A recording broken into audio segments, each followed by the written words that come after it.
ଖରାରେ କାମ କରୁଛନ୍ତି ସରକାର ତ ନିୟମ କରୁଛନ୍ତି 11ଟା ପରେ କାମ ବନ୍ଦ। ଆପଣ ଏତେ ଖରାରେ ସିଝି କାମ କ'ଣ କରୁଛନ୍ତି?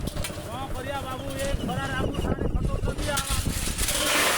ଟାଇମ୍ ଟେବୁଲ୍ ନାହିଁ, ଖଟି ବଦଳା ହେଉଛୁ। ଆମେ ପାଣି ନାହିଁ ପିଇବାକୁ, ଜଳ ନାହିଁ, କିଛି ନାହିଁ, ଅବସ୍ଥା ହଇରାଣ ହେଉଛୁ। ଆମ ସରକାର କ'ଣ ବୁଝୁଛନ୍ତି ବୁଝନ୍ତୁ। ଆଉ 12ଟା 1ଟାଏ ବାଜିବ ଆସିକି। ଖରାରେ ନିୟମ ନାହିଁ, ସରକାରଙ୍କ ନିୟମ ହେଉଛି 11ଟା ପର୍ଯ୍ୟନ୍ତ କାମ କରିବା କଥା। ଆପଣ ଏମିତି ଆଜ୍ଞା ନିୟମ ଧଇଲେ ଆଉ ସବୁ ହବ। ଆପଣ କାମ ଖରାରେ ମୁଣ୍ଡ କ'ଣ ହେଇଯାଉନି? ଆମର ଅଭ୍ୟାସ ହେଇଗଲାଣି। ଅଭ୍ୟାସ ହେଇଗଲାଣି। ଅଂଶୁଘାତର ଶିକାର ହେବେ ପୁଣି। ପାଣି ପାଣି ପାଖରେ ଅଛି, ଥଣ୍ଡା ଫଣ୍ଡା। ଠିକାଦାର କେମିତି କହୁଛନ୍ତି ଆପଣଙ୍କୁ ଏତେ କାମ କରିବା ପାଇଁ? ଠିକାଦାର କହୁନାହାନ୍ତି, ଆଉ କ'ଣ କରିବା? ଆମ ଗରିବ ଲୋକ, ଆମେ କ'ଣ କରିବା?